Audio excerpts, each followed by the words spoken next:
Ike is a powerful mage and the commander of the Undine Brigade in the Demon Lord's army. To conceal his human identity from many demons, he wears a skeleton mask. Currently, he leads an army of your mothers on a fierce assault on the city of Arsenum. His assistant Jiren has provided your mothers with a battering ram and orders to use it to breach the city walls. The humans are quickly overwhelmed once the breach is made, but the captain of the city guard watches from indoors and is soon confronted by Ike.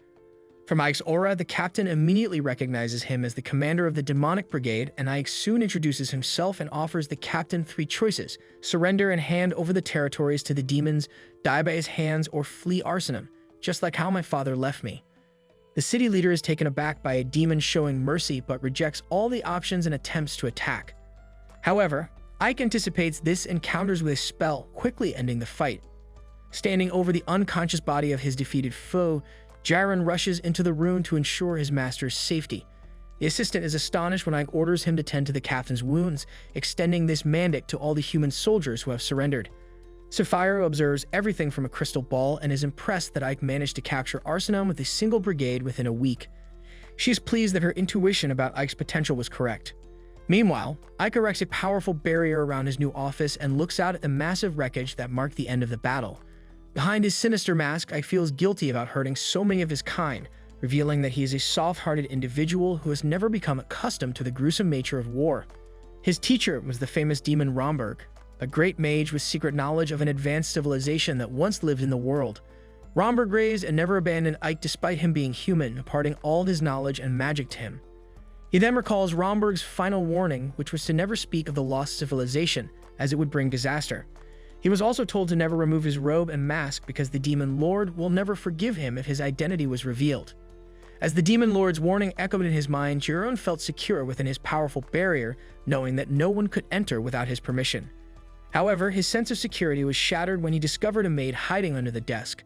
The maid pleaded with him not to eliminate her, but Jiren was torn between his desire to cry and his duty to keep his identity a secret. He had kept it hidden for 20 years, and this was how it was revealed. After the battle, Jiren called his master for a post-battle update as they walked through the streets. They had successfully taken the castle, but the assistant expressed concerns about the number of humans living in the city. However, he was reassured that the new Demon Lord only cared about results and was not as brutal as the previous one. I'd explained that reducing the population would mean fewer people to pay taxes, but Arsenum was a trading city that required people to maintain commerce. As they walked, they were met by one of the city elders who inquired about the taxes they would need to pay to the Demon Lord's army. They were relieved to hear that the amount would remain the same as before, but the elder warned that any resistance to the army would be punished, regardless of rank. Meanwhile, Ike was suddenly transported to a location by Sapphiro where a golem attacked him. He evaded the attack and blew the golem away with a powerful spell. But Sapphiro, a core commander who outranked Ike, was impressed by his strength. She revealed that she was the only demon who knew his secret. I guessed that she wanted details on the events in Arsenum, but she informed him that her familiars had already told her everything. The reason for the summons was because the Demon Lord wanted to see him in person, which Sapphiro believed was due to his impressive feat of taking Arsenum in a week.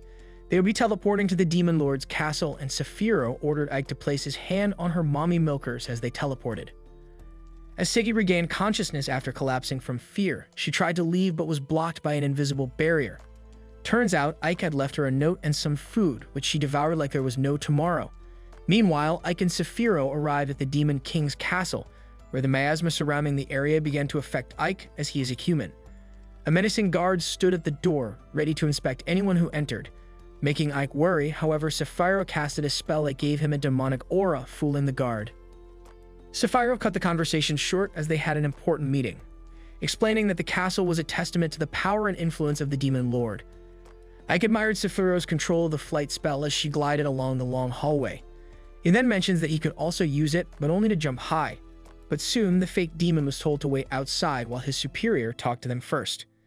During this interval, Ike shared some background information about the current Demon Lord, Derekun. He explained that Derekun had turned the tide of the war against humanity in a single battle and was the leader of the demons and the strongest man. Ike was excited to meet the highest commander in the army and kept his head down as he entered, bowing. However, he was told to raise his head and was shocked to see that Derekun, the Demon Lord, was a female.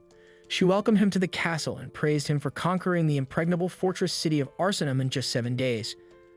Ike, however, attributed his success to following orders and gave credit to Sapphiro. Daracuten found his humility to be a very human trait, causing Ike to fear that his cover had been blown. Daracuten mentioned Ike's lineage, noting that he was the grandson of the man known as the Guardian of Hell. This background explained his humility, and the demon lord surmised that Ike was a man of deep thought. She highlighted his decision to spare the people of Arsenum and their leader, praising the minimal loss of life. Ike soon wondered if he should have acted more like a demon and exterminated more people to fit in, but he didn't believe that would have been the right thing to do. He asked for permission to speak and explained that humans would not obey terror, even if they feared it. Explaining that, historically, towns where leaders were executed by demons had lower productivity than those where leaders were left alive, a philosophy that was also shared by Romberg. Suddenly, Daracuten teleported close to Ike's face, commenting on how different he was from other demons. She expressed a desire to see his real face beneath the mask at their next meeting, before shifting behind him, informing him that she expected to see more impressive results. As soon as the area was clear, Ike fell to the floor, gasping for air, having been so tense that he couldn't breathe. He removed his mask to get more airflow, surprising Sapphiro, who had never seen him this nervous. Ike then confessed that behind this scary mask was a wimp, and he worried as Daracuten knew he was wearing one. His superior then revealed that their boss had given him a reward, although Sapphiro saw it more as a punishment. The scene then shifts to Ike returning to his office, where he found an empty dish and a sleeping Sadie. He kicked the chair to wake her up, and the maid bowed down and apologized frantically, promising to do anything if he didn't kill her. Ike, puzzled by her behavior, assured her that he wasn't going to harm her. She soon calmed down and revealed her name was 13, explaining that indentured servants were referred to by number, but she also shared her birth name, Sadie. However, Ike couldn't let her go now that she knew he was human, so she promised not to tell anyone and eagerly agreed to be his maid from then on. It was later revealed that Ike was made the ruler of a nearby domain, and Jiren congratulated him. Ike recalled the moment Sapphiro told him about his new territory, which was further south than Arsenum and now the new front line of the war. Even though it was a small town, it was critical to their army. His mission was to protect the area and double the current tax revenue.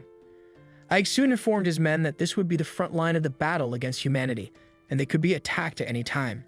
They needed to repair the destroyed town, which had been damaged by Sapphiro. However, Jiren informed Ike that it would take 6 months to repair the walls, but Ike believed they could do it in 1 month. To everyone's surprise, he used both humans and demons to complete the work, organizing them into 8-hour shifts for continuous progress. He even paid them to provide further incentive. Demonstrating his leadership by destroying a giant rock the demons were struggling to move, showing them he was capable and in control.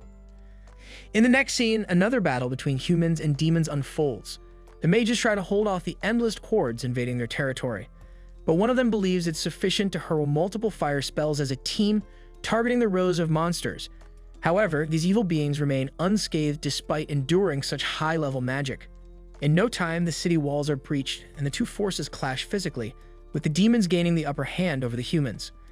As the battle happens, Daracuten receives news that the war against Rosaria is progressing well, but the region plans to form alliances with neighboring countries to mount a stronger resistance. Observing the tendency of humans to unite in the face of difficulty, Daracuten decides to leave this problem in Ike's hands while handling Ivalia's bureaucratic matters. A sorcerer, served tea by his new maid Sadie, acknowledges her concern about his fit tea, but remains focused on his tasks. On the other side of the conflict, Alistair, leader of the Order of the White Rose Knights, is summoned to retake Ivalia. Her superior deems the loss of that territory humiliating and believes it is high time to stop letting the enemies underestimate humans. Meanwhile, in an alley of Ivalia, a trickster runs a scam game, promising to double the bet for anyone who can guess under which cup the ball is hidden. With nothing else to do, Sei decides to take a guess, but having no money to bet, the game master gets irritated and yells at her. However, seeing her good nature, he suggests she bet something more physical instead of money. But before anything can happen, a spell lifts all 3 cups simultaneously, revealing that the ball was under none of them, causing those who lost money to demand retribution through violence. In the midst of this, Ike appears in the crowd without his disguise, stating he is on a mission to infiltrate among humans and observe them as enemies. As some of Ivalia's troops patrol the city streets in a strange formation, Ike comments that the story about the King's alliance seems true. Segi then asks what that is, and he explains it is an ancient alliance where countries unite in times of danger, setting aside their individual interests to prioritize the common good. This alliance has been activated 3 times in the past, and each time the Demon Lord was defeated with his forces pushed back. Curiously, Sadie becomes downcast upon hearing this, prompting Ike to ask why she is sad about a possible human victory. She reveals that in human society, a slave is always a slave, so if Ike disappears, she will likely end up on the streets becoming a bargaining chip for some servant trader. Hearing this, Ike comforts her, saying that the current demon lord is the strongest and wisest in history, ensuring their victory is certain. After speaking, he reflects that both humans and demons have numerous problems and wonders if there is any way to change this once and for all. Suddenly, the scammer from the cup game returns to confront Sadie, accusing her of performing the trick that lifted the cups. Beside him stands a gigantic brute ready to teach the meddler a lesson. However, Sadie argues that the man cheated, but he doesn't care about that. He just wants to recover his loss, be it money or whatever the girl can offer. Without being invited into the conversation, Ike looks around and sees no one else nearby and freezes the brute's legs, summoning sharp ice lances that float in the air. Next, he tries to question the scammer, but the man wouldn't shut up for even a second, so Ike drives a lance into his arm to convince him to be quiet. Ike then mentions the agitation of the local army and demands to know what the soldiers are talking about. But when the scammer tries to convince Ike that he knows nothing, the mage threatens him once more, this time with death. The scammer, fearing for his life, reluctantly divulges information about the impending alliance and Rosaria's plan to strike Evalia due to its weakened defenses. Satisfied with the intelligence gathered, Ike departs, leaving the men trapped in ice. Returning to his office, Ike surprises the Lord of Evalia with a visit from Lilith, an old friend inquiring about his absence. Ike then explains his observation in Rosaria, about to share insights when Lilith interrupts, questioning Sadie's presence. She then introduces herself, prompting Lilith to mock her appearance and offers herself as Ike's maid, insisting Sadie be dismissed and forbidding any flirtation with Ike. However, Sadie retorts humorously, questioning how she could flirt when deemed unattractive and asserting her rightful place as Ike's chosen servant. Lilith's patience wears thin, leading to a skirmish between the two, but is quickly interrupted by Gyron's arrival to witness the office turmoil. As evening falls, Rosaria's troops gather around Evalia, preparing for a surprise assault. Noticing the eerie silence and absence of local guards, one soldier notes the unsettling calm. As catapults ready for the attack, skeletons rise from the ground and goblin archers emerge from the mountains, catching the invading forces off guard. Witnessing this, Alistair orders a retreat atop Evalia's walls and Gyron praises the enemy commander's strategic plans. However, not all goes as planned as a mysterious archer from within Evalia's structures targets Ike, striking him in the back and incapacitating him. In another scene, news of the White Rose Knight's retreat reaches Rosaria's superior officer, who, outraged by the failure, orders Alistair's arrest. However, the subordinate questions this decision, highlighting Alistair's competency and the potential impact on morale, but the officer insists on upholding honor by punishing failure, regardless of rank. Meanwhile, Ike awakens in his bed, bandaged and without his mask, with Sapphiro by his side. Confused, he questions the situation, prompting Sapphiro to joke about his eagerness the previous night. She explains how she healed his arrow wound and confirms no human casualties during the battle. Concerned about suspicion from the Demon Lord, Ike ponders their future interactions and expresses his desire for coexistence between humans and demons, a principle firmly rooted in his beliefs. Sapphiro then leaves him to rest, reminding him of his humanity while Ike contemplates the implications of recent events. Examining the arrow that wounded him, Ike wonders if an infiltrator lurks within his ranks. Reaffirming his disguise, Ike prepares for Lilith's arrival, eager to see him recovered, with Sadie standing by, sharing the same relief. The demon, agitated, hisses at Sadie, trying to make her keep her distance, and the two engage in another round of squabbling until Gyron intervenes, throwing Lilith out and standing guard at the door to prevent her from re-entering. Sadie thanks him, calling the orc Mr. Ugly, which offends him. But Ike quickly corrects her, saying Gyron isn't that ugly, just has a rustic face and a chubby body. He then asks Gyron to locate the commander of the White Rose Knights.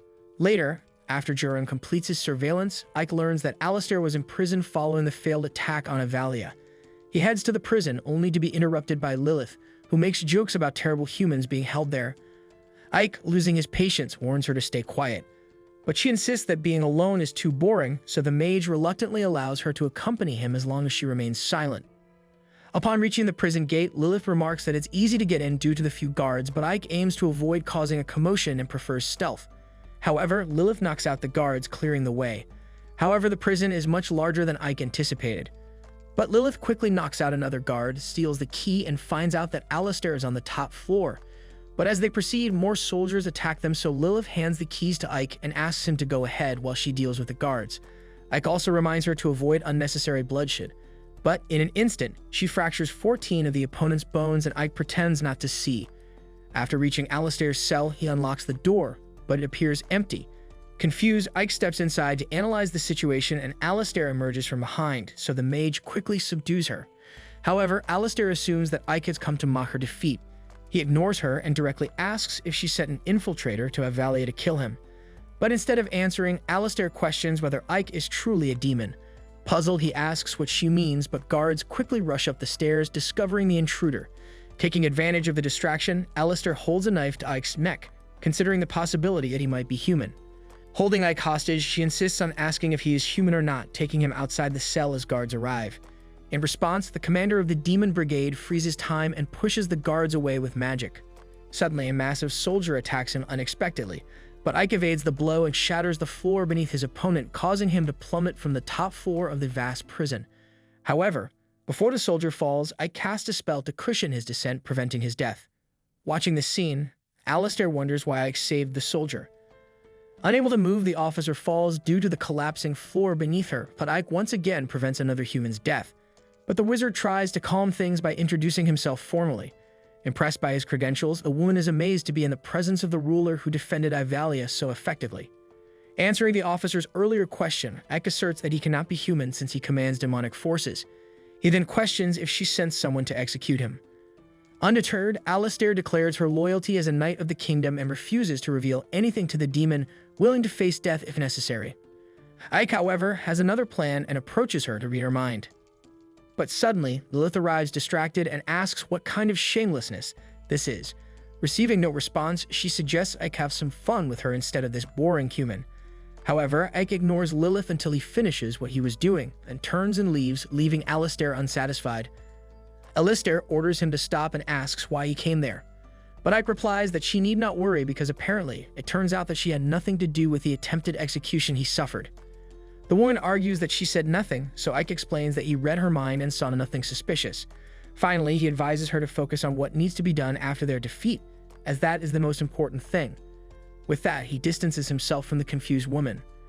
Lilith then invites Ike to relax somewhere before heading home, but he declines the offer and enters a portal he just created. Arriving home, Ike presents Sadie with a portion of rice he bought in the capital.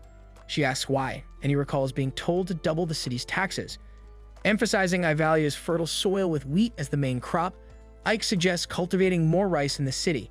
He explains that more productive food could free up farmers for other roles like joining the army or construction projects, fostering faster city development. To symbolize the beginning of this transformation, Ike asks Sadie to cook the rice he brought. However, she has no idea how to do it, having never seen this food before.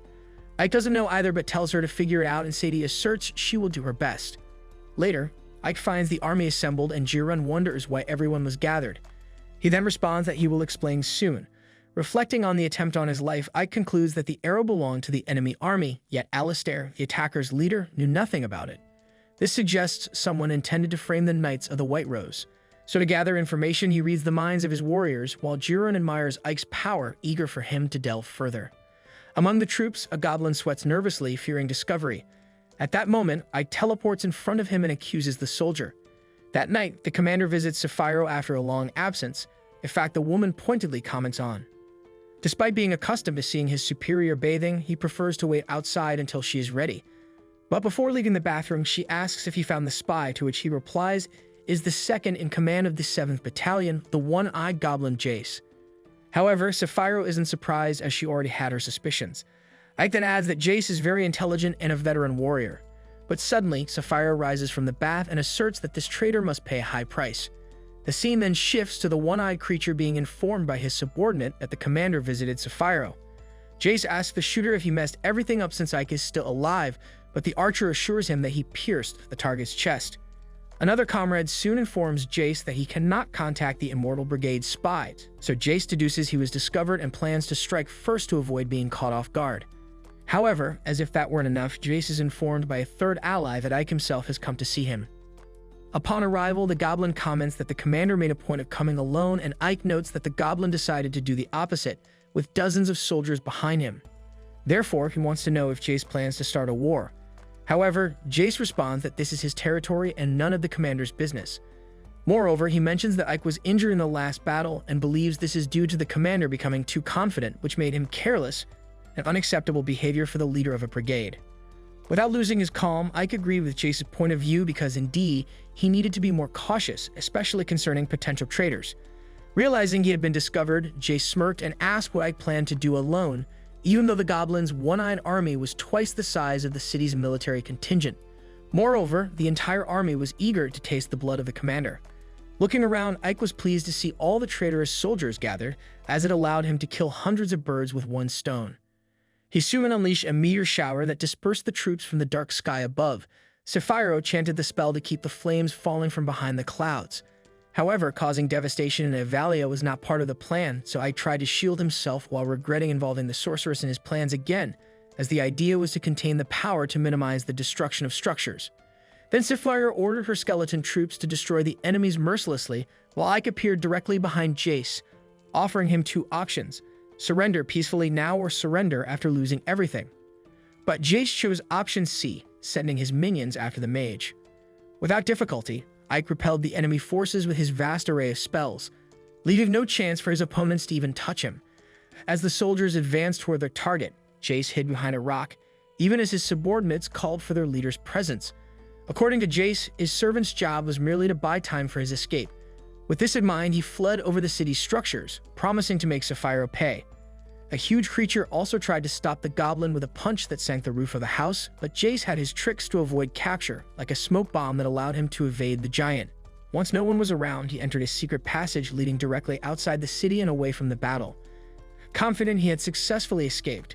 However, Ike appeared to thwart the goblin's plans once more, nearly hitting him with a fireball. Jace questioned how the commander knew where he was, since only he knew of that path. But Ike explained that his familiar had followed the traitor. Furious, Jace crushed the familiar with his hand and demanded how the mage dared to stand in his way. But Jace, willing to take the confrontation to the bitter end, punched the mage's magical shield while arrogantly announcing his credentials as the vice commander of the 7th Battalion. A mere punch was no match for the sorcerer's magical shield, so Ike counterattacked by binding the traitor. Ironically, Jace remarked that the demon army held Commander Ike in high esteem and that the goblin had always known the mage had immense talent with unmatched sorcery and intelligence. Reflecting on this, Jace proposed that the two commanders take over the Demon Lord's army together since they had spent their lives fighting humans. On the other hand, the Demon Lord had never done anything for them. Following demonic instincts and making humans obey and suffer was what brought the greatest joy. But the current Lord did not allow her troops to kill without a justified reason, and many members of the army were dissatisfied with this. According to Jace, it seemed that Derekutin lacked the firm hand necessary to lead such dark forces and sometimes gave the impression that she didn't even want the position. Thus, they would be doing a favor by defronting the current ruler, which is why Jace wished for the commander to join them. After the speech, Ike refused the proposal without a second thought. Anticipating this, Jace threw a kunai at his superior, but he dodged the blade and froze time, dismissing the goblin's ridiculous escape attempt. Moreover, Jace had mentioned joining them, so Ike asked if anyone else was aiding the goblin, but he refused to speak, so Sephiroth appeared to torture the traitor until he talked. Pulling at his bindings, Ike asked his superior not to interfere as he wanted to use his own methods.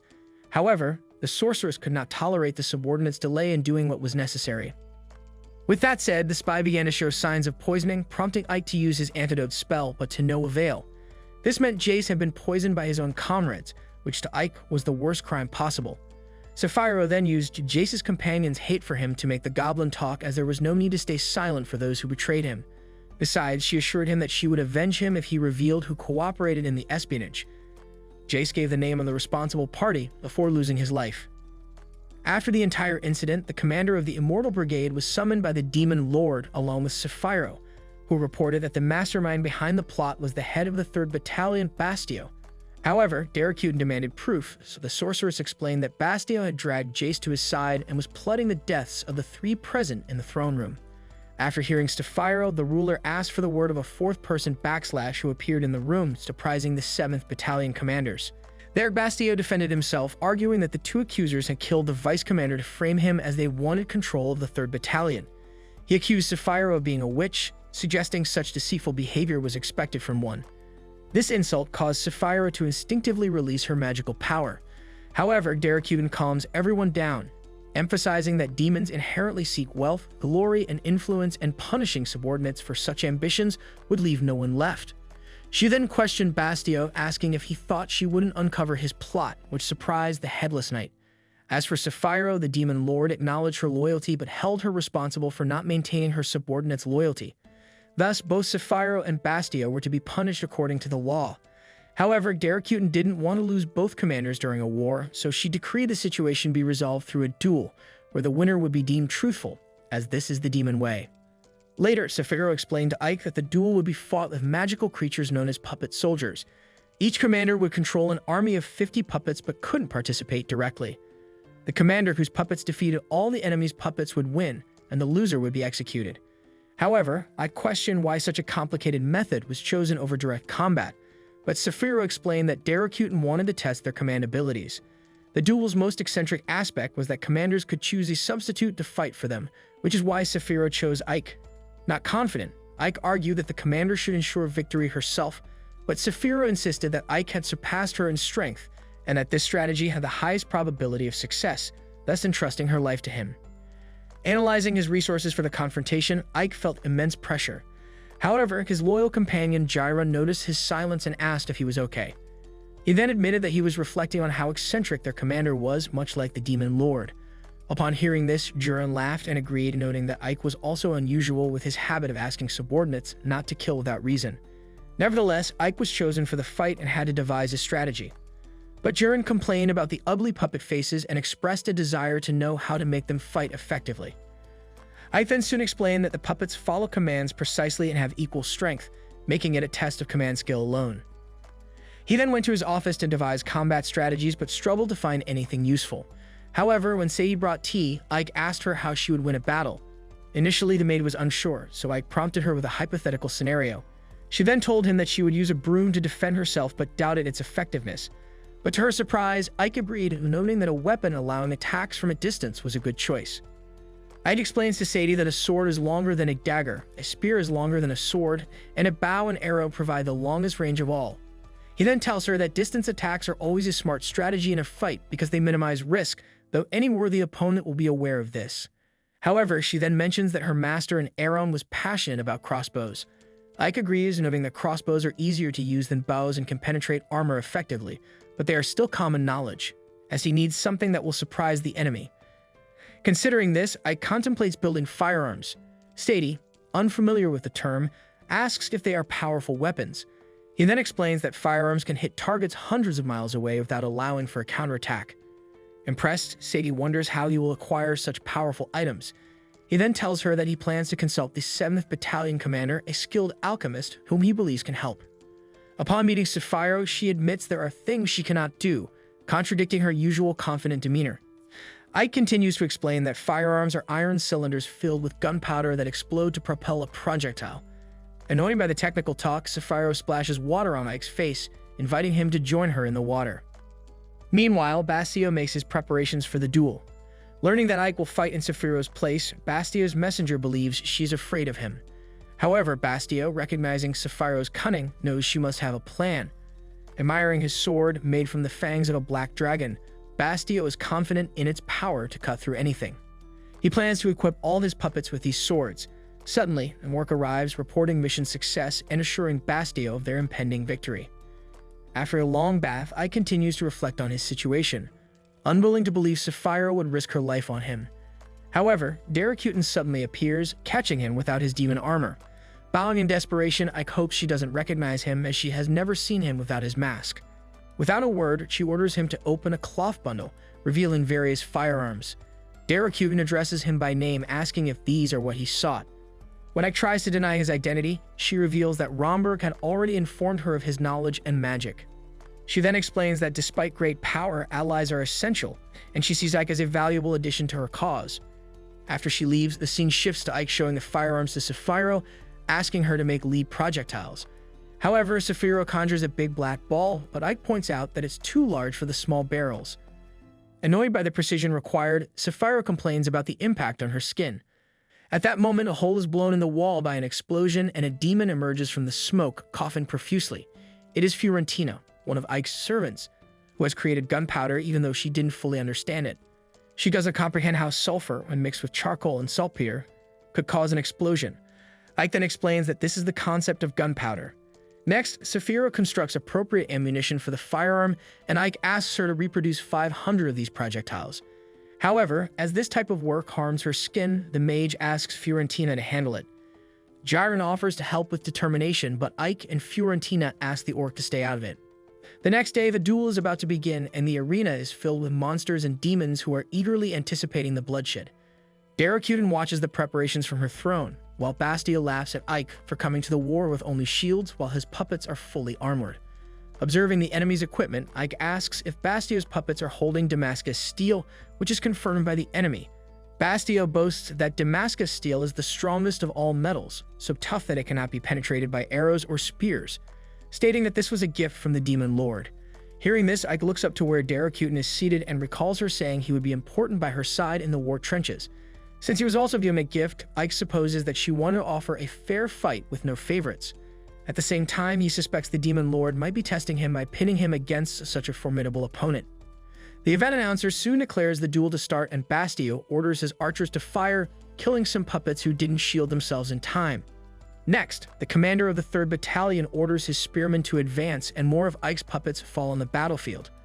Holding only shields, Ike's puppets merely defend against the attacks until they can no longer, being defeated one by one without a chance to retaliate.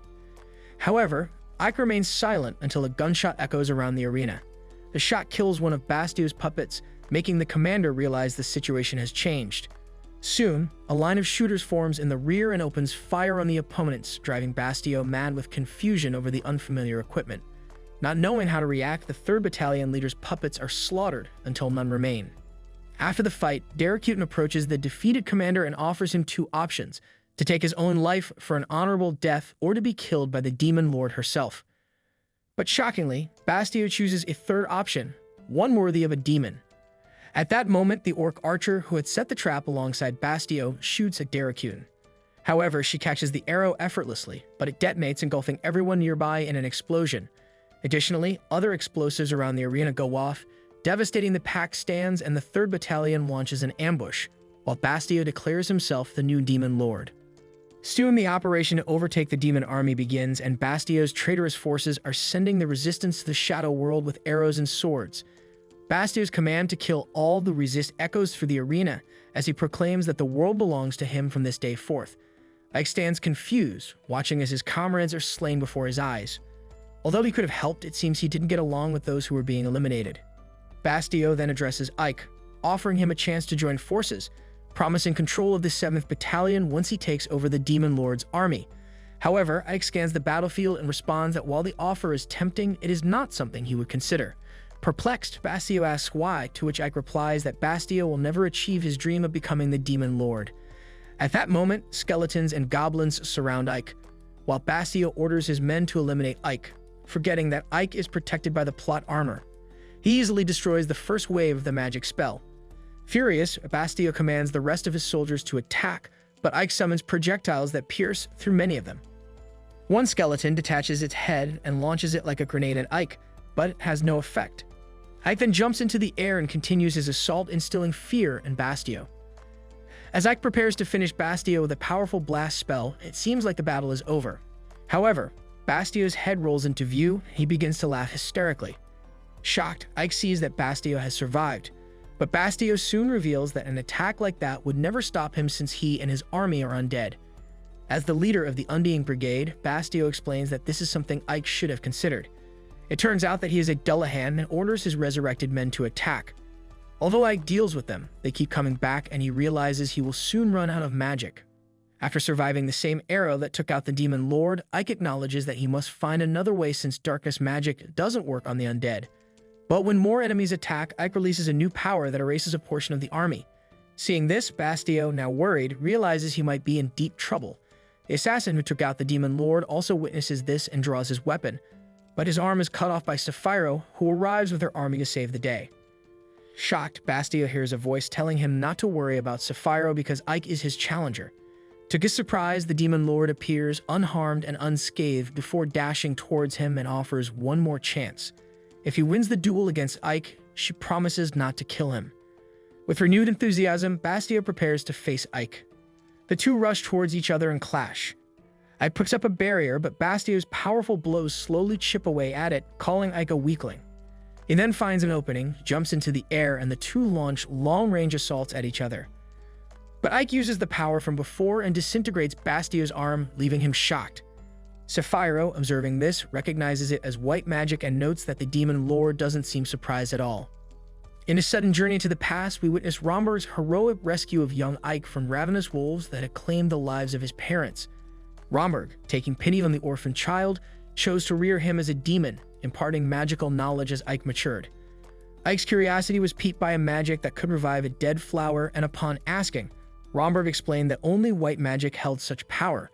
However, demons typically struggle with white magic due to their lack of a compassionate heart, which is essential for wielding it. He then cautioned Ike that white magic could be terrifying to those with demonic abilities, so if Ike were to master it, he must conceal this skill from others. With this understanding, Romberg proceeded to teach Ike white magic. Fast forward to the present, Bastia recklessly lunges at Ike, only to be repelled and schooled in ethics. Ike then denounces Bastio's ambition to become the demon lord, highlighting Bastio's willingness to betray his own power. Meanwhile, Ike, who aspires to a just world, cannot condone Bastio's behavior. In the heat of battle, Ike reluctantly resorts to white magic, leading to Bastio's complete annihilation. But Sapphiro, witnessing the event, asks if Romberg taught Ike the spell, which he affirms. Sapphiro also reveals her foresight of these events, explaining her earlier refusal to the duel. With Bastio gone, the third corps is leaderless, so the demon lord emerges, suggesting Ike fill the vacancy, but allows him time to deliberate. Later, within the demon castle, Sapphiro vents her displeasure at the demon lord's potential claim on Ike. When Ike arrives, he declines the leadership offer, preferring to remain with Sapphiro to continue learning. Since assuming control of Evalia, Ike has observed a harmonious coexistence between demons and humans, aligning with his vision of unity. He then unveils his human identity to the demon lord, who admits to already knowing. After the discussion, Ike and Sapphiro depart, with Sapphiro confused by Ike's disclosure and the demon lord's lack of surprise, all under the watchful gaze of the demon lord from her grand window. The scene shifts to Ike, who is observing Evalia's. But suddenly, Sadie approaches and asks him what he's doing there. Ike then explains that he's been researching a new farming method suitable for the area's soil and climate, mentioning it's a system that allows crops to be grown continuously without resting the fields. Initially, Sadie is puzzled by this explanation, so Ike simplifies it by saying she can eat all the turnips she wants. Excited by this, Sadie listens as Ike reveals that soon they'll be building a town where humans and demons can live peacefully together. The scene then cuts to the human army achieving a decisive victory against the demons, who are attempting to capture another town. Following this, Ike uses his magic to make it rain over the fields and explains that traditionally, they grow wheat and let fields rest before planting grass for livestock. This requires fields to be fallow for extended periods. But instead of this, they will now rotate barley, clover, wheat, and turnips, eliminating the need to leave fields unused. The confused Sadie asks if they can eat clovers too, but Ike clarifies that clovers are for livestock. Ike then reassures everyone that if this works, neither humans nor demons will go hungry, and everyone is thrilled to hear this. That afternoon, Ike is busy studying, but suddenly Sadie serves him tea and congratulates him on his promotion to vice commander. However, he simply explained that he only got lucky as there was an opening for the role. Just then, our favorite emergency food bursts into the room. This causes Ike to question the pig, and Sadie reminds the piglet to address Ike as vice commander. The piglet, remembering Ike's recent promotion, apologizes for his rudeness and begs for punishment. But Ike, however, urges him to share the urgent news. Initially, Jerem struggles to remember and is prompted by Ike about the Alliance of Kings. Recollecting this, Jaren reports that the Alliance's army began moving last night and that the Second Course, known for its bloodthirsty yet skilled warriors, was defeated while trying to take over Aresta. This loss was unexpected, so Ike deduces that the mobilization of the Alliance of Kings has affected them. Sadie, still confused, asks about the Alliance, and Ike explains it's one of humanity's oldest treaties, uniting the continent's nations against the demon army when it grows too strong. But Jaren then asks about previous Alliance armies, and Ike confirms it has happened 3 times, each resulting in the demons' defeat. This made Jaren worried about their safety, and Ike speculated that Evalia's will likely be the Alliance's next target. He explains that after capturing Arsenum, the humans will need to attack Ivalius to reclaim it, concentrating their forces. Although demons might overpower humans in one-on-one battles, they struggle against the humans' numbers and coordination. If Ivalius falls, the demons will have to retreat to Doverberg, jeopardizing Ike's dream of a harmonious town for humans and demons. However, he believes guns are the key to overcoming the humans' numerical advantage. The scene shifts to Fiorentina, discussing with Ike and Sapphiro the challenges of mass-producing guns using alchemy. But Sapphiro questions the necessity of guns, suggesting they could simply use magic to defeat humans. However, Ike points out that magic would cause widespread destruction, making rebuilding difficult.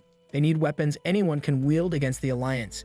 Fiorentina acknowledges the difficulty but proposes manufacturing parts separately for assembly. But Sapphira wonders how to create such small components, and Fiorentina suggests seeking help from the dwarves. Although Sapphira agrees, she notes that the dwarves were defeated by humans and are now a wandering tribe. They'll need many dwarves for weapon production, and Sapphira asks how they'll gather them. Fiorentina has no answer, but Ike suggests rescuing the dwarf king held captive in the Ifmis kingdom. The scene then reveals the dwarf king in his cell, reminiscing about their defeat by humans. The humans insisted the dwarves could have avoided this outcome by cooperating. However, the king had refused to let their technology be used for war. The humans then took his son hostage, coercing the dwarves into using their skills for the Ifmis kingdom. With no choice, the dwarves complied, eventually scattering across the land. The king hopes his people are safe, and he notices the guards outside his cell have fallen asleep. At that moment, Lilith arrives and unlocks his cell. But the king is surprised to see a demon and wonders what she wants.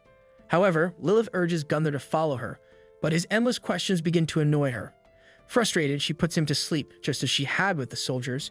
As Jiren arrives, he asks Lilith what she did to the king, but she responds that she simply got tired of his incessant questioning and suggests they move him. Jiren then carries Gunther, and they head out, relieved not to encounter any guards. However, Jiren soon reminds her that they were instructed to avoid being seen carrying the king and tells her to be quiet and keep moving. Lilith then takes offense at his tone and saying that he smells bad today. His comment angers Jiren, and their commotion draws the attention of the guards. Being a succubus, Lilith drains the guards' vitality, rendering them incapacitated, and Jiren reminds her that Ike instructed them to avoid fights whenever possible. But Lilith ignores him, prompting Jiren to threaten to inform Ike about her actions. Another guard attempts to attack Jiren, but to everyone's surprise, Jiren manages to take him out. Realizing he has disobeyed Ike's orders himself, Piggy begs Lilith not to report his actions to Ike. Together, they escape the dungeon but soon find themselves surrounded by soldiers. Feeling cornered, our Piggy urges Lilith to act, so she begins to absorb the soldiers' vitality without killing them. From far away, Ike observes the commotion, frustrated that his instructions to avoid attracting attention were not followed. Meanwhile, Lilith and Piggy are fleeing from the soldiers, with Lilith unable to absorb any more vitality. Jiren wonders why there are so many soldiers around, suspecting that the Alliance should have drawn most of them away. But suddenly, Ike intervenes using his magic to block the soldiers' pursuit. He then asks his subordinates if they encountered any issues. Jiren reports that everything went smoothly and informs Ike they have the king. Ike is surprised to see how roughly they treat the king and scolds Jiren, reminding him they need to handle the king gently. The scene shifts to the king of the dwarves, Gunther, waking up in a house in Avalias. He sees Ike beside him and asks why he has been free from his cell. Ike shows him a gun and asks if he can make more of them. Gunther examines the firearm, acknowledging its complexity, but declares he has no intention of working for the demons. He assumes Ike intends to use him like the humans have and vows never to become Ike's slave.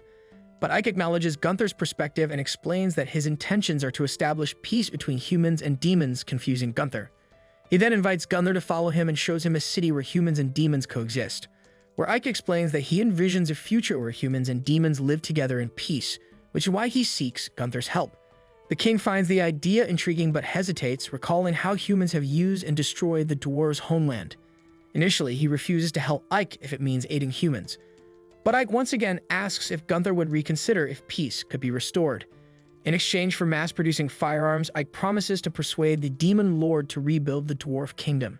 However, Gunther thinks Ike is mocking him and retorts that rebuilding a nation without its people is futile. But Ike assures him it is no joke and takes Gunther to a smithy where many dwarves are working on creating guns. There, Gunther is astonished to see the dwarves and reunites with his son, who explains that the demons brought them here, provided them a place to live, and reunited them. The dwarves express their gratitude to Ike for keeping his promise and vow to demonstrate their capabilities. Ike then asks Gunther again if he will assist with his ambition, and this time Gunther agrees. Later, Ike returns to his study and Sadie offers to prepare tea for him. But Ike suggests she rest. Sadie declines, saying that keeping busy distracts her. He then suggests she read some books, and Sadie admits she cannot read, so Ike offers to teach her when he has free time. As they share this moment, Lilith barges in, questioning if Sadie is trying to seduce Ike again. But the maid calmly replies she is merely assisting her master, and the two butt heads over this. As he tries to calm them down, Peppa Pig rushes into the room again, announcing trouble. Turns out, outside of Valias, the army of the allied nations has gathered. A soldier informs the army's general that the dwarf king was freed by humans. The general dismisses this, believing the old king would be of no use to the demons.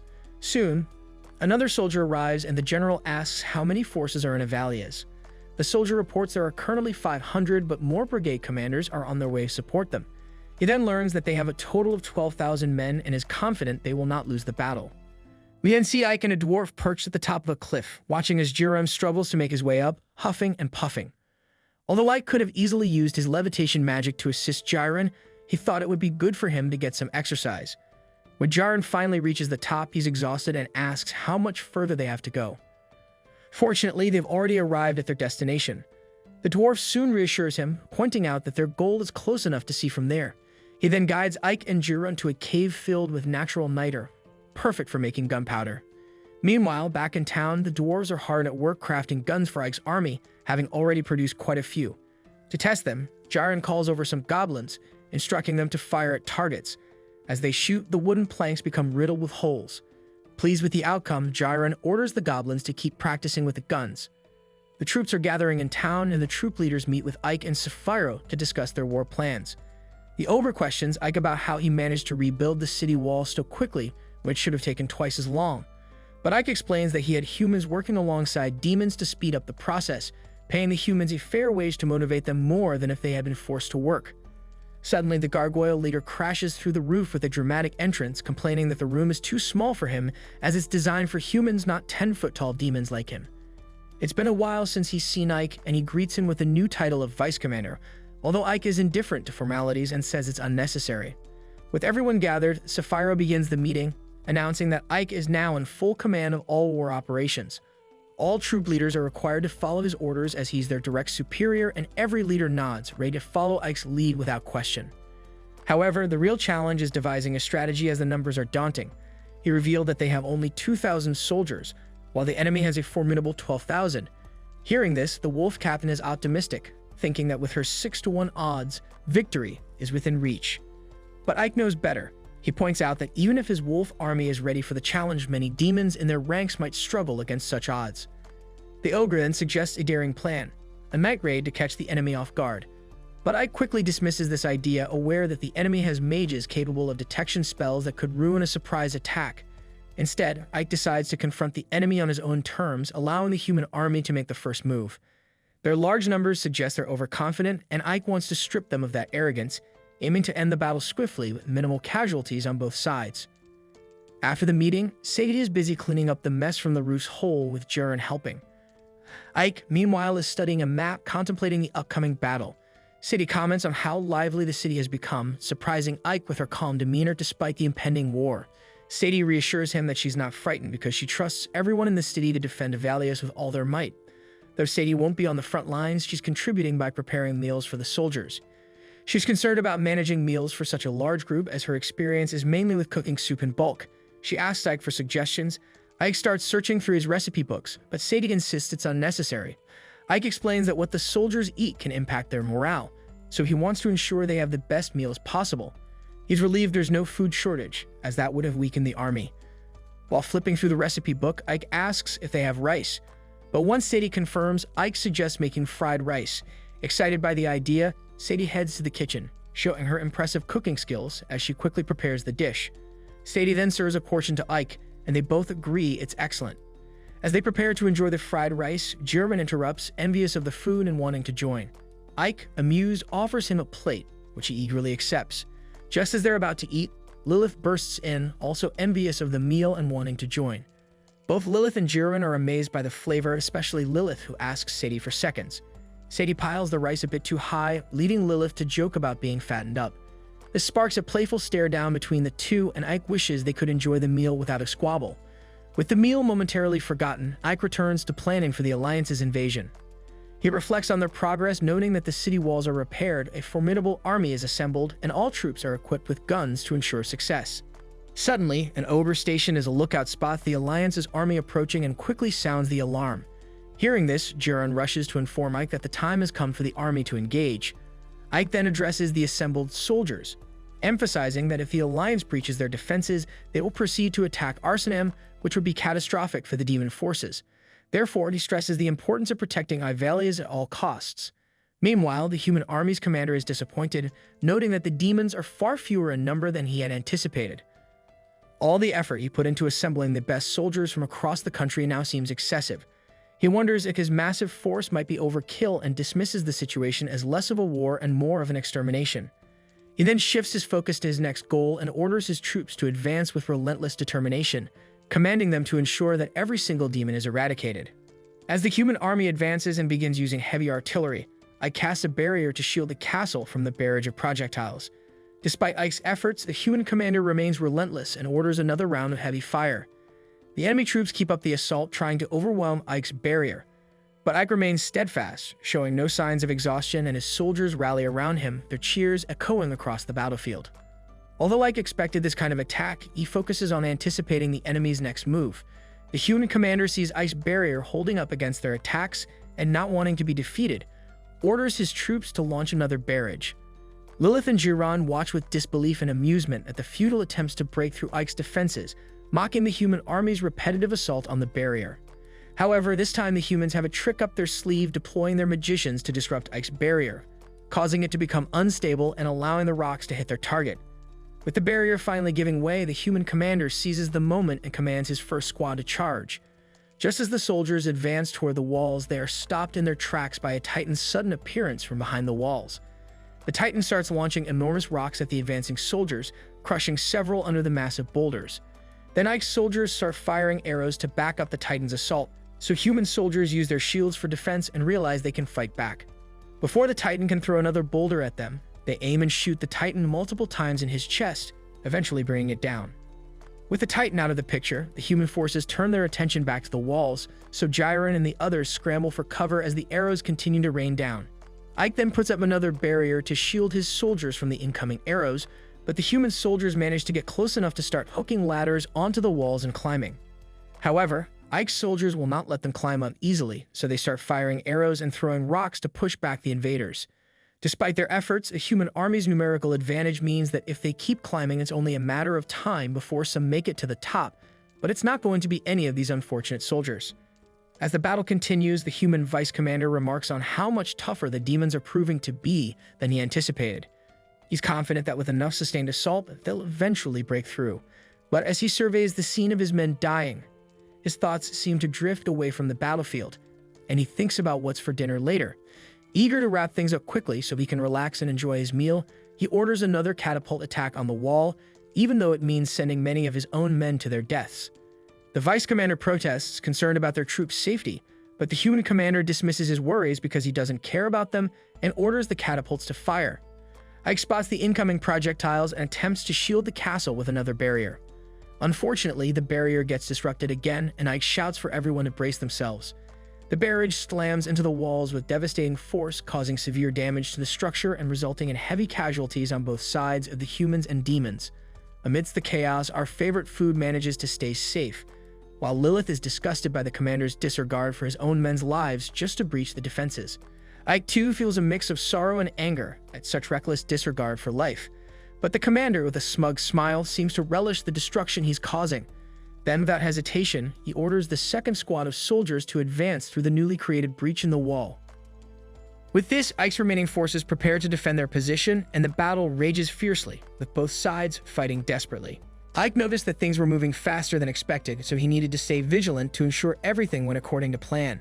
The monsters that could be rescued in time were brought to the makeshift first aid unit, where Sadie struggled to maintain her focus and, more importantly, keep the few remaining combatants alive on the front line. Meanwhile, Lily and the other demons fought off the enemy soldiers, who were swarming like ants over the breach in the wall. After defeating yet another opponent, Lily saw the third unit arriving, their strength intact. Fiorentina took the rear, ordering her troops to prevent the enemy from advancing, while Jiren positioned himself with the goblins armed with firearms, terrified of hitting his allies amid the chaotic battle. Suddenly, the werewolves charged into the vanguard, using their claws and teeth to make significant advances for Ivalier's forces. They were reinforced by ferocious, powerful monsters to contain the threat, while the goblins with rifles fired from the top of the wall, surprising the enemy soldiers who had never seen such weapons before. Faced with this onslaught, the third unit of the Alliance had no choice but to retreat as the werewolves skillfully subdued their opponents, giving them no chance to fight back. Amid the fleeing men, the wolves heard a trumpet from Ivalia's. On the day of the War Council, Ike had emphasized that this battle needed to be swift, clean, and with minimal casualties. The monsters agreed, though they couldn't imagine how this could be achieved given their apparent disadvantage. Without going into detail, the mage simply instructed them to fight with all their might. Bio, the leader of the werewolves, saw this as mockery from the vice commander of the 7th Battalion, but Fiorentina urged him to listen to what the commander had to say, certain that there was a reason behind his words. Indeed, Ike explained that there was a way to achieve their goal. In the midst of the human alliance's attack, the demon invoked an alchemy skill called Devil's Thorns, a tangle of thorns that, when thrown on the ground, spread to close the breach in the wall. During the meeting, Ike had asked how long Bio could fight at full strength, and the leader of the werewolf brigade estimated about an hour, though most of his unit would likely be eliminated well before that. Ike then negotiated for Bio to fight for just 10 minutes, no matter what, and then retreat. Bio confidently agreed to this. After launching Devil's Thorns, Fiorentina smiled, seeing the strategy working. Once the wolves retreated, it was the troll's turn to break through the human alliance's forces. The demon rumbled that she had worked to close the wall, only for these brutes to destroy it again. She also recalled Ike saying that part of the plan involved their allies not following the plan, but she wasn't exactly sure what that meant, so she decided to trust the leader and go with the flow. Meanwhile, the troll's chief commanded his unit to massacre the humans without mercy, which they did, as the difference in strength between the races was enormous, giving the impression that not a single troll would fall in this clash. Days earlier, Ike had stipulated that once Bio retreated, Gamos would step in with his giant warriors. Bio felt insulted, thinking the sorcerer didn't trust the lupines to continue fighting, but Gamos urged silence, beginning to understand the commander's intent. Ike wanted his allies to fight in shifts just as they did when repairing the gates. Bio asked for an explanation, and the sorcerer emphasized that prolonged fighting leads to exhaustion. Therefore, the plan was to attack in shifts, confusing and wearing down the enemy, while Ivalia's forces conserved their energy to maintain full strength. Implementing the established strategy, the forces awaited the next step.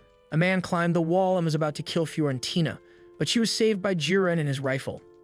On that pre-war day, though Bio understood the strategy, he doubted its effectiveness because of the humans' overwhelming numerical superiority. But that was precisely why Ike had ordered Fiorentina's alchemy and Jiren's riflemen to be prepared. As strategic units capable of turning the tide of battle, they needed to focus their attacks on a single point on the battlefield. In fact, the breach in the wall was deliberately left open to lure the enemy to that location. Speaking of which, the commander asked if the alchemist was ready for war, and she responded that her orders came from Sapphiro and that she was willing to sacrifice her life to carry them out. However, the mage asked her not to sacrifice her life, just as he asked everyone present to avoid needless sacrifices. The goal of the strategy was to minimize casualties and keep as many combatants alive as possible. Amid the battle, after seeing the wall being rebuilt, the humans prepared their catapults and ballistas to open another breach, but the gargoyles sprang into action, hurling stones from the sky to destroy the weapons from a distance. Curious about his role in the battle, the leader of these monsters had heard that his responsibility was to destroy the enemy's siege weapons. Ike had calculated that the humans would have thousands of soldiers available, not counting reserve forces. Their general, coming from a long line of nobles, was a coward who cared more about his well-being than his army. In other words, if he felt the tide of war turning against him, this general would act rashly, and it was then that the monsters needed to capture him. Ike made it clear that he would personally handle this matter, so he asked that no one take independent action in this regard. With that said, all the leaders present embraced the idea of the Immortal Brigade commander and felt confident that their defense would succeed. Once the plan was put into action, it truly seemed to turn the tide for the monsters in this war. The desperate looks that had gripped Ivalia's forces were now replaced with sparks of hope as Ike's strategy began to take effect. Fiorentina hoped that Sapphiro was safe amidst the chaos as the meeting was drawing to a close. She wanted to inquire about the commander's status as well. The deputy informed her that the commander had been assigned another mission, likely the most crucial one of all, taking on the human rear guard. Already in action on the day of the battle, Sapphiro had spotted the leader of the human soldiers and could almost taste victory. Meanwhile, the front line had descended into chaos for the human alliance. Their soldiers were being crushed by the overwhelming brute force of the monster races, a far cry from the reality the general had promised his men before the conflict. At this point, the general received word that Units 2 and 3 had been decimated by the enemy. The smug smile vanished from his face, replaced by anger and surprise at Ivalia's unexpected resilience. The deputy advised a retreat, but the general demanded an all-out attack. He declared that if they couldn't win the 5-to-1 odds, they should make it 10-to-1, and if that wasn't enough, each monster should face 20 men at once. The noble general was more concerned about his prestige than the lives of his soldiers and vowed to personally lead the charge to boost morale. With the general's orders, the soldiers prepared for a full-scale assault. Their battle cries echoed off the walls of Avalius, reaching the ears of the defending monsters. Gyron wondered if the humans weren't afraid of what was happening, while Fiorentina thought them foolish, believing their end was near. Then, as if her thoughts had cursed them, the very ground of the battlefield split open, separating Avalius from the Alliance's forces. The units in combat were stunned, wondering how the sorcerers could have allowed this to happen. But the truth was that the goblins had subdued the mages to create this chasm. Amidst the incessant tremors, the human general was thrown from his course, which fled, leaving him stranded on foot. Nearby, Ike was enraged, knowing that some of his men had died just to locate this cowardly Alliance officer. The commander of the 7th Battalion declared that the war would end if the general died, as his soldiers wouldn't care about the battle without their leader. Even so, Ike promised to spare the general's life if he agreed to retreat. The human leader struggled to his feet and questioned who would order the retreat if he died. At that moment, Gunther appeared, shouting that the only option was to defeat the spoiled noble in golden armor without any further talk. The king of the dwarves swung his axe at the human, who coughed up blood from the gaping wound in his torso. Gunther seized the moment to ask if the human knew who he was, but just as he was about to deliver the final blow, Ike used his magic to chain the enraged dwarf. Blinded by fury, Gunther strained against the magical chains, nearly breaking them, until the general finally surrendered and promised to retreat his troops. Soon the human soldiers were seen fleeing across the horizon of Avalius. Although Gunther was certain they would return, he felt grateful to Ike, but was convinced that the commander would regret sparing the enemy general. Ike disagreed, confident that by the time they returned, Avalius would be much stronger. With the enemy alliance in retreat, the monsters celebrated their victory alongside the humans of the city, who were all amazed at having withstood a force 10 times larger than their own. Gyron, crying with relief, ran to embrace his chief, leaving Lilith feeling jealous and ready to pull the orc off the commander. Finally, Sadie joined in the celebrations, struggling to stay close to Ike. Nearby, the monster leaders gathered, realizing why Sapphira had appointed Ike as her deputy for this command. Bea was so impressed that he commented Ike couldn't have won this war alone, but Fiorentina was quick to emphasize that her chief had always said this strategy could only succeed because he had companions he could trust. Moreover, the mage had declared before the battle that this conflict was over before it even began. However, there was still one piece on the board out of formation. Sapphira, surrounded by the rear guard with their spears pointed at her, was released by the human officer. He approached the sorceress slowly on his course, stopping at an uncomfortable distance from an enemy who had clearly bested many men alone. Nevertheless, hearing the retreat shouts from the front line, he let out a brief sigh. Sapphira remarked that he was lucky to escape with his life. He confirmed he would see the mage again and withdrew with his men. After surveying the now enemy-free surroundings of Avalius, Sapphira contemplated the sunrise, noting that at this rate, Ike would soon be favored in the eyes of Derekun. Atop the city's wall, the commander of the Immortal Brigade briefly removed his mask, letting his human face breathe, taking advantage of a moment of solitude. Battle, Ike meets with Sapphira, who once again praises him for his victory. Humble as always, the mage credits the success to the entire 7th Corps. Sapphira then outlines his next mission, which involves traveling to Zenobia. She anticipates that the humans may soon launch a full-scale attack on the demon army, especially after Ike's defeat of the Alliance of Kings. Ike quickly identifies their current issue, a shortage of supplies. Sapphira isn't surprised by how swiftly he figured this out and expresses her admiration for the increased crop production in his town, Avalius. However, she acknowledges that it's still insufficient to sustain the entire army. The growing intensity of the war has heightened the demand for food. She then tasks Ike with representing her in negotiations with the Federation to establish a trade treaty with the demons. Ike is initially taken aback, thinking she's given him an impossible task, as he doubts that humans would be willing to negotiate with demons amidst their ongoing conflict. Sapphira reassures him, stating that she will handle the city's rebuilding when he tries to use that as an excuse to avoid the mission. Later, Lilith and Gyron hear about Ike's upcoming journey and visit his office to confirm the news. They both plead to accompany him, but he refuses, instead assigning Lilith to oversee the city's security and Gyron to manage the city's affairs. Both are unhappy with these responsibilities, preferring to be at Ike's side during his long mission. Nonetheless, Ike departs with Sadie, who feels bad for Lilith and Gyron. However, unbeknownst to her, they have discovered that she left with Ike, and they are furious. Ike senses their hostility, causing him to shudder slightly, but he quickly moves on to explain to Sadie that Zenobia isn't a country, but a trading city in the south. It's part of the Trade Federation, an alliance of cities with strong economies. Zenobia is known for its unique southern crops and spices. As they arrive, they overlook the sprawling city. knowing that Ike's negotiation skills will be crucial to the Demon Lord's army's future. Their attention is suddenly drawn to a commotion nearby, where the Redbeard pirates are attacking a carriage. Julia's guards are quickly overwhelmed as a large man carves his way through them. He opens the carriage door and is stunned by Julia's beauty. Julia herself is surprised when her attackers are suddenly defeated. Ike appears, checking on her well-being, and is struck by how much she resembles Sadie. The guards are astonished at how easily the Redbeard pirates were defeated. Ike heals the injured escorts as the remaining pirates dangle, having been taken out during the skirmish. During this time, Julia has already fallen in love with Ike at first sight. She thanks Ike for saving her and introduces herself as the daughter of Zenobia's leader, shocking the mage. Unbeknownst to them, one pirate hides in the bushes, eavesdropping on their conversation before slipping away after learning their identities. Julia invites Ike and Sadie to join her in her carriage for the rest of the journey.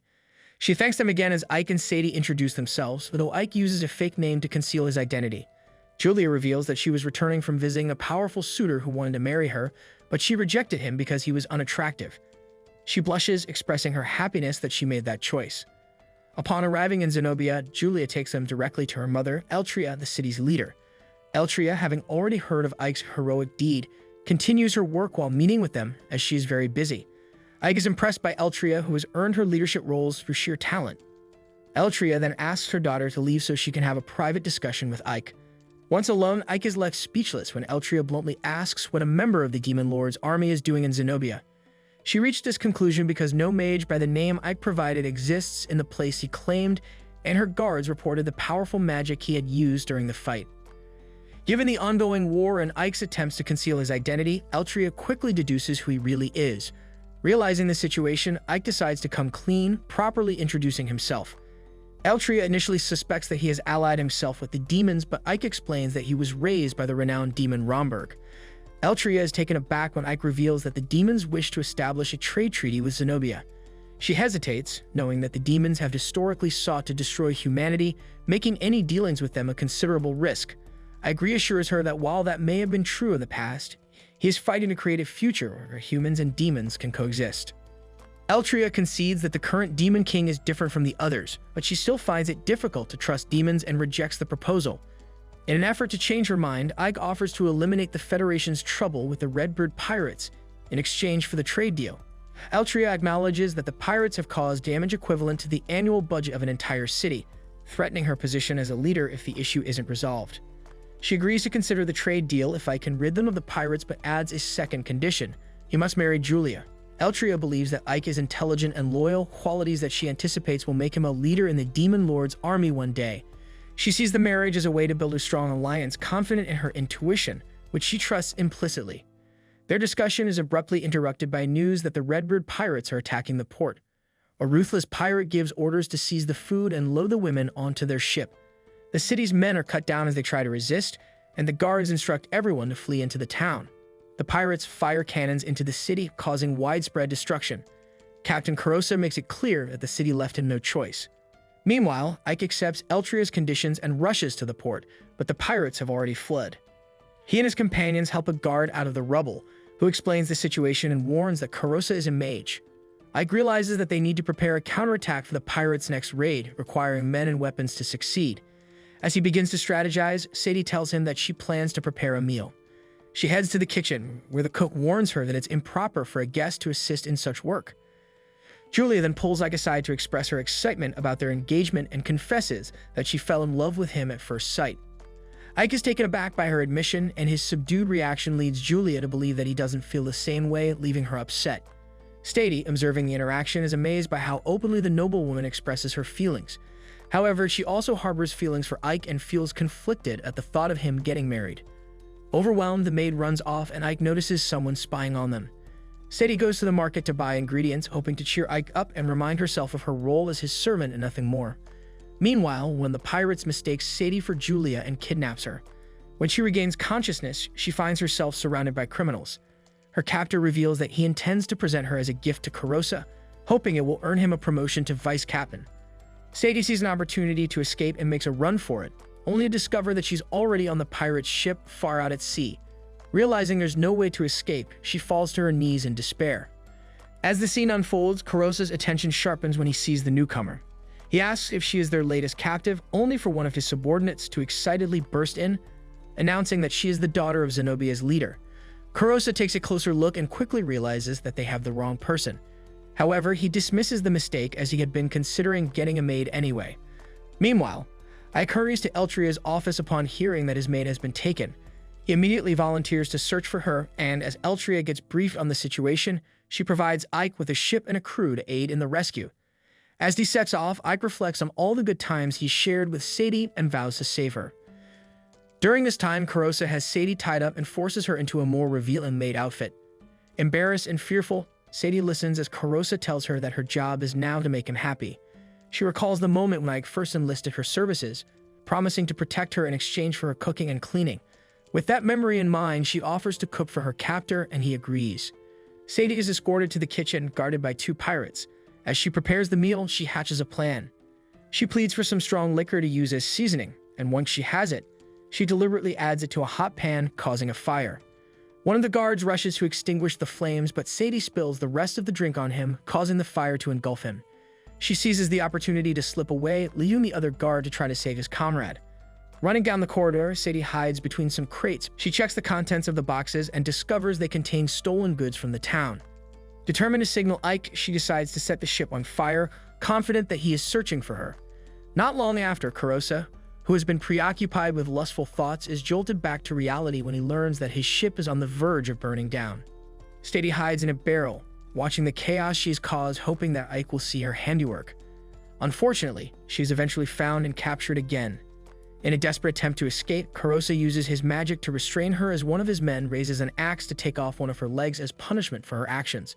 Just as the axe is about to strike, the man is blasted into the air. Kurosa demands to know who has interfered, and Sadie's eyes light up as Ike steps forward, reaffirming his vow to protect her and warning the pirates that they will pay for what they have done. Sadie quickly makes her way to Ike's side as Kurosa orders his men to eliminate him. However, Ike summons lightning that obliterates the attackers before they can strike.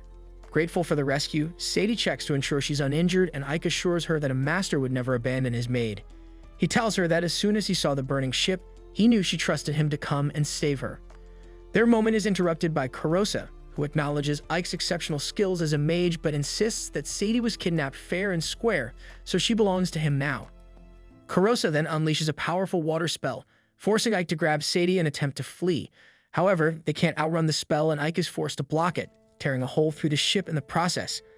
Ike and Sadie jump inside the ship to hide, but Kurosa believes it's a futile effort since there's nowhere to escape in the middle of the ocean.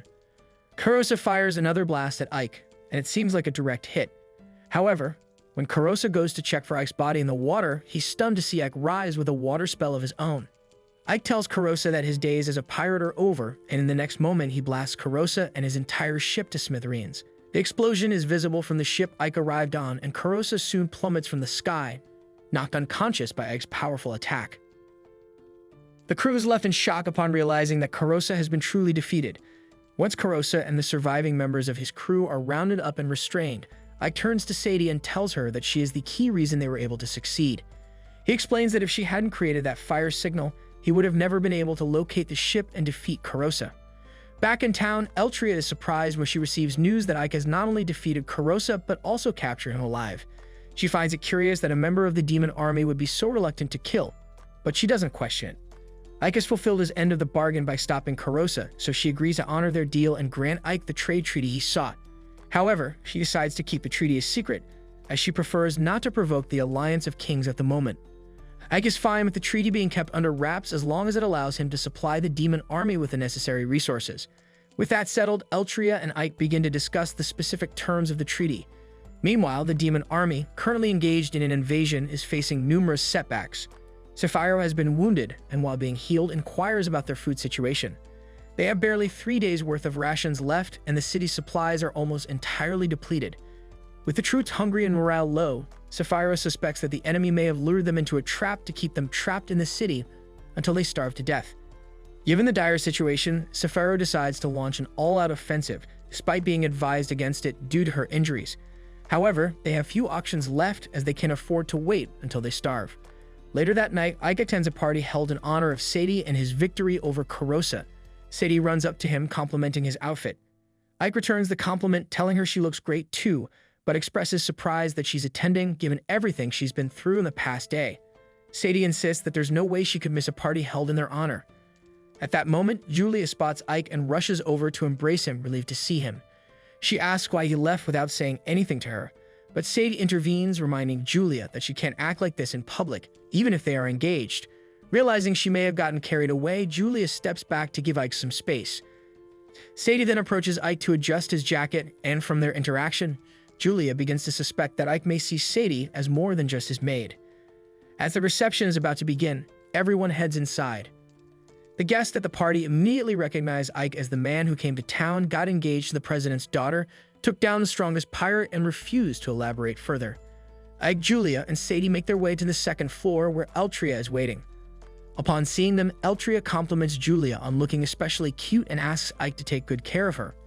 Confused, Ike questions what she means, prompting Eltria to explain that while the treaty has been finalized, Ike still needs to fulfill her other condition, marrying Julia. Just as Ike is processing this information, an announcement is made revealing that the party is actually a marriage ceremony for Julia and Ike.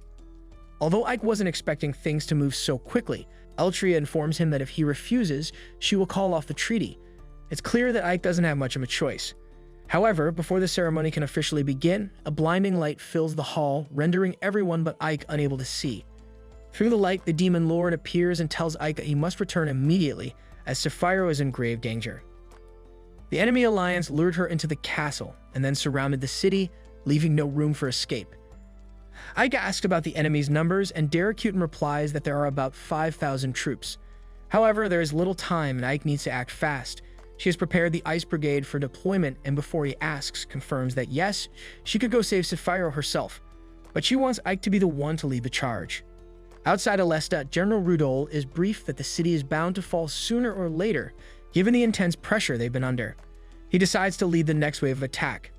Inside the city walls, Fiorentina is doing her best to fend off the human army, commanding the remaining ogre soldiers to hold their ground and prevent the humans from overrunning them. Unfortunately, the human forces include archers, who are shooting down many of the ogres before they can even reach the front lines. Fiorentina manages to shield herself from the arrows and charges forward, taking down human soldiers one by one. However, a human mage strikes her with lightning, bringing her to her knees. The mage commends her toughness, but declares this is as far as she'll go. Back at Avalia's, Ike and Sadie arrive via teleportation magic. Sadie marvels at how convenient it is, but is more thrilled that Ike's marriage to Julia has been postponed. Despite that, Ike still plans to return to Zenobia whenever he wants, given his ability to teleport. Moments later, Jaren bursts into Ike's office, clearly alarmed. Ike asks him what's wrong, and Jaren explains that while Ike was gone, the Alliance of Kings launched a full-scale attack on Avalia's. The city is in bad shape, with many civilians injured. Jaren reveals something unbelievable.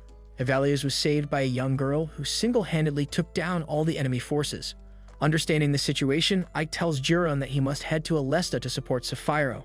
He asks how many troops are fit for battle, and Jiron estimates that about 500 are still in good condition, though around 100 were injured in the previous attack. Even so, some soldiers will need to stay behind in case Avalia's is attacked again. Ike notes that they are severely outnumbered against the 5,000-strong enemy forces, and that without the other brigade leaders who are busy elsewhere, they'll be fighting alone. Just then, Gunther enters Ike's office and offers to help. Ike assures him that his people's contribution of firearms is more than enough for payment, but Gunther insists. The dwarven warriors, numbering in the hundreds, are ready to fight, and Gunther feels obligated to repay Ike for the kindness shown to his people. Ike questions whether Gunther is sure, as the battle doesn't involve the dwarves directly, but Gunther says he's fully invested in the outcome. If the demon army wins and unites the world, it would greatly benefit the dwarves, as Ike had promised them their own country. Ike acknowledges this promise, but warns that the demon army is struggling and might not be able to deliver. Gunther replies that even if they lose, he wants to stay by Ike's side to repay his debt. Ike thanks Gunther and accepts his help.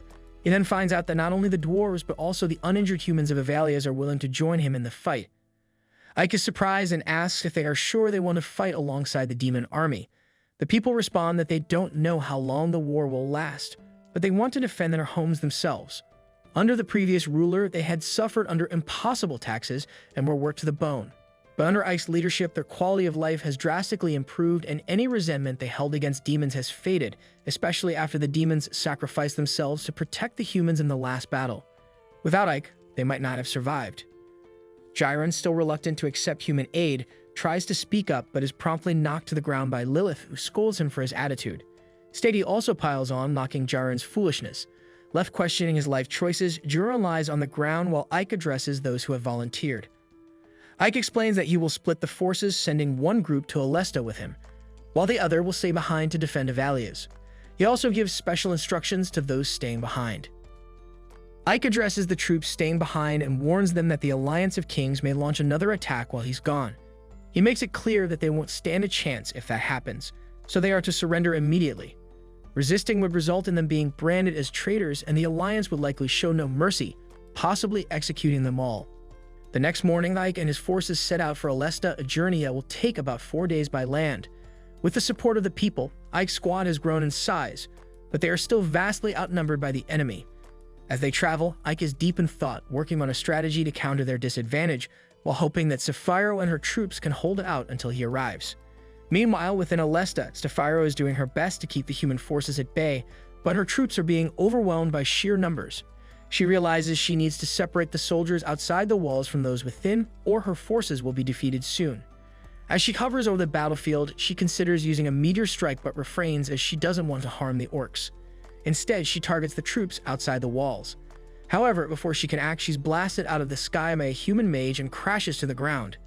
The mage orders his men to capture her, but Sapphiro casts a vine spell, entangling the soldiers and allowing her to escape. She shields herself from the mage's attacks with the vines and manages to flee to a rooftop. However, the constant use of her magic is exhausting her. She tries to cast one more spell to take out the soldiers outside the wall, but is shot through the chest by General Rudol and collapses, later captured by the enemy. By the following morning, Sapphiro's forces have been nearly wiped out. Human soldiers are now scavenging through the battlefield, deciding which demon body parts to collect for rewards. One demon still alive rises to attack, but is quickly incinerated by the mage, who seems to take sadistic pleasure in his work. Sapphiro, now imprisoned in a dungeon, is visited by Rudol. The guard informs him that she's still alive and suggests they execute her immediately, but Rudol refuses, recalling their past encounter. Sapphiro recognizes Rudol as the soldier she delayed during their first battle against the Alliance, regretting that she hadn't killed him then. Rudol reveals that he has orders to eliminate all members of the 7th Brigade, but he intends to use Sapphiro as bait to lure Ike and kill him too. He reassures her that as long as Ike hasn't been captured, she'll remain alive. He plans to keep her safe until he deals with the rest of the brigade. Meanwhile, Ike and his group continue their journey to Alesta. Ike is preoccupied with coming up with a strategy that won't lead to disaster. After several days of travel, the group takes a rest and Gunther approaches Ike. He informs Ike that the demons and humans have learned to work together, and that all the prototype weapons Ike requested have been made. Ike thanks him, but Gunther brushes off the praise. He does, however, have one question. Since they're nearing Alesta, he wonders when Ike plans to make the battle announcement. Ike explains that the situation is still too dangerous, and that he sent Jiren on a reconnaissance mission to get more intel. When Jiren returns, he brings bad news. He takes Ike to a vantage point where he can see Alesta's walls, and there, hanging from a pole, are Sapphiro's clothes. Though this confirms that Sapphiro has been defeated, Ike believes she is still alive. If she had been killed, they would have displayed her body, not just her clothes. The Alliance, needing to feed their 5,000 troops, likely wants to end the battle quickly by using Sapphiro as bait to draw out Ike and the other brigade members. Although Ike knows it's a trap, they can't ignore it. They must act quickly to rescue Sapphiro, even if it means attacking under risky conditions. Ike discusses strategy with Gunther, Lilith, and Jiren, planning their assault for dawn the next day. Rudol gathered his forces and informed them that the attack would commence the following morning. However, a soldier soon spotted a spell heading toward Alesta. Before he could alert the commander, the spell struck the city. The soldiers hurried to defend the walls, and Rudol asked his commander about the damage.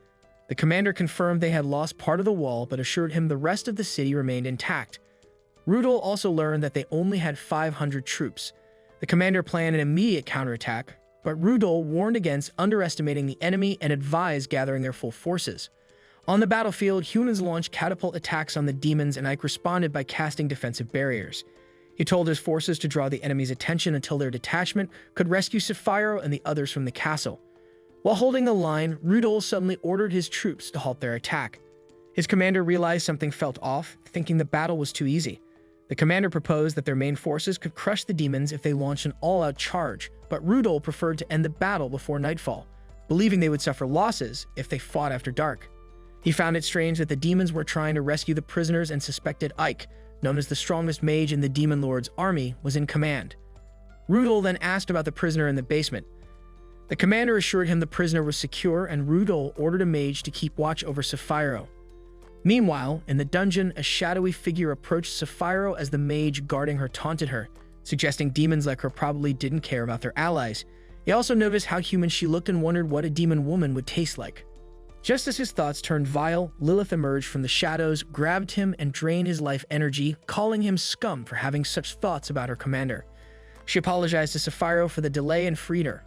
Back on the battlefield, Ike noticed the human soldiers had stopped moving and suspected he had caught onto his plan. Gunther reported that everything was ready, but Ike asked him to wait a little longer. To provoke the humans, Ike launched more attacks on the city. Rudol asked his commander for a status update, and he reported that the cavalry, archers, and infantry were all prepared. Rudol then ordered the crossbows and catapults to be readied, planning to exhaust the enemy in a battle of attrition before going all out.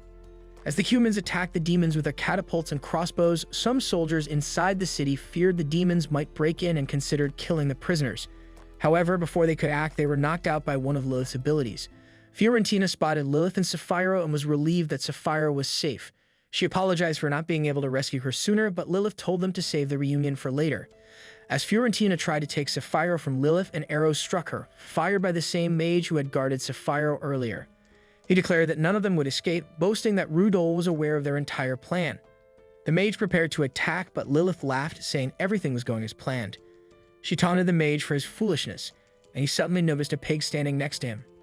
The pig cheerfully explained that he had simply walked up to him using a few tricks. Lilith signaled Ike with her magic, and Ike dispelled the illusion spell he had been maintaining, revealing his gun brigade. The soldiers unleashed a volley of bullets on the humans. Although the mage noticed the guns took time to reload, his soldiers were quickly overwhelmed by the demons, who had been freed and attacked with ferocity. Meanwhile, Sapphiro checked on Fiorentina, urging her to hold on. Fiorentina apologized for her past failures, but Sapphiro reassured her, saying she would patch her up. However, Fiorentina became unresponsive, which enraged Sapphiro. In her fury, she blasted the mage, pinning him to the ground with her legs before destroying him completely. She then turned her wrath on the remaining soldiers, who tried to flee. Lilith stopped Sapphiro from pursuing them, reminding her that she had another task and that these orders came directly from Ike. Reluctantly, Sapphiro calmed down. At that moment, the pig interrupted, informing them that Fiorentina was still alive but needed immediate treatment. He urged them to complete their mission. Rudol, upon learning that invaders were inside the city walls, couldn't believe it. The watchman had reported nothing unusual. Realizing that magic was involved, Rudol noticed the demons within the city, taking out his forces. The demons soon destroyed the catapults and overpowered every soldier in sight. The piggy then fired a signal flare, signaling to Ike that their plan had succeeded. Ike ordered Gunther and the others to proceed with their tasks, and some flying demons took to the air carrying barrels. Lilith informed their forces inside the city that it was time to retreat, and they quickly withdrew. Meanwhile, Rudol noticed the flying demons carrying something unusual and realized it was a new kind of weapon. He immediately ordered his forces to retreat. As the demons dropped the barrels over the city, they were revealed to be bombs which exploded, causing chaos among the human soldiers who scrambled to flee. Ike's forces advanced into the city, and Rudol understood that the enemy had launched a full-scale assault. He realized they had no option but to retreat, ordering his soldiers to fall back. While leaving, he vowed to remember Ike's name, marking the end of the battle. Afterward, we see Sadi and the humans tending to the wounded demons. Bio and the other commanders had joined them as well. Bio was puzzled by the presence of humans inside the city until Sapphiro explained that they were soldiers from Avalius and had played a key role in her survival. Fiorentina added that the humans had used guns made by the dwarves to help them. Krishna asked Fiorentina how her wounds were, and Fiorentina assured her that she was fine. Sapphiro apologized for putting her through so much, but Fiorentina told her not to worry. Gamos, still shocked by everything that had happened while they were away, expressed his disbelief. Sapphiro reassured him, saying she had sent them to other battles for good reason. Just then, the piggy delivered a letter for Ike, which had been brought by a red dragon messenger. Krishna inquired about the messenger, and the piggy revealed he was waiting at the city gates. Bio, ready for a fight, wanted to tear the messenger apart, but Ike asked to read the letter first. The letter was from Rudol, who admitted his defeat in their last battle, acknowledging Ike's brilliant tactics. He expressed a desire to fight Ike again someday, praising his skills and wishing him well until their next encounter. Ike found Rudol's tone surprisingly romantic for a general. Sapphira reminded him that this romantic had trapped her, causing the loss of many of her soldiers. She could still feel the pain of the betrayal. Ike responded that luck often shifts on the battlefield and that Rudol had proven himself to be a capable general. He led his forces well, trapped Sapphira, and kept his main forces in reserve. Rudol had also retreated swiftly when he realized he couldn't win, showing his strategic prowess. Ike admitted they might have lost if it weren't for the new dwarven weapons. When asked what else the letter said, Ike revealed that Rudol vowed not to lose next time. Leo then asked if it was safe to kill the messenger, but Ike stopped him, saying they needed to send a reply first. Though reluctant, Ike penned a letter back thanking Rudol for his praise and expressing admiration for his swift reactions during the battle. He added that he wished to meet Rudol someday, but not on the battlefield. The piggy took the letter to the messenger. Sapphira then reflected on Ike's success and wondered if he really needed to come and rescue her. Ike stated that the demon lord had ordered him to, and he had no reason to refuse. Sapphira teased that he couldn't refuse because they had known each other for so long, even as far back as when she changed his diapers. Just then, they heard noise outside and went to check. They were surprised to see the demon lord herself arriving. The piggy, mistaking her for a child, tried to shoo her away, thinking this was no place for children. Ike quickly pushed him aside, bowing respectfully and informing everyone of her true identity. The piggy was shocked, having heard legends that the demon lord had 9 heads, 6 limbs with claws, and 3 tails. Ike apologized for his subordinate's rudeness, but the demon lord was amused as very few demons knew her true appearance. Afterward, everyone bowed before the demon lord. She asked Sapphira if her wounds had healed, and Sapphira confirmed they had. The demon lord commended her for her efforts in a recent battle, but Sapphira, feeling undeserving, mentioned that Alesta would never have fallen if not for her mistake. The demon lord reassured her, explaining that her actions had bought the time needed for reinforcements and allowed the Undine Brigade to defeat the Red Dragon Division. The demon lord then commended Krishana, Bio, Gamos, Ike, and Fiorentina for their efforts, praising the entire 7th Corps for their performance. She declared that Ike, the commander of the Undine Brigade, had achieved the most glory. Ike thanked her for the recognition, feeling a sense of déjà vu from a similar moment in the past. The demon lord then announced that Ike's talents were too great to be confined to a single brigade and promoted him to commander of the 8th Corps. The group celebrated the news while Ike was taken by surprise. The narrator concludes by noting that Ike, once a mere magician in the demon army, would one day go on to unite many races and kingdoms under his leadership. This then marks the end of the final episode of this anime recap. If you enjoyed the video and want more of it, please support the channel by leaving a like and subscribe. Let's help us reach our current goal of 20,000 subscribers.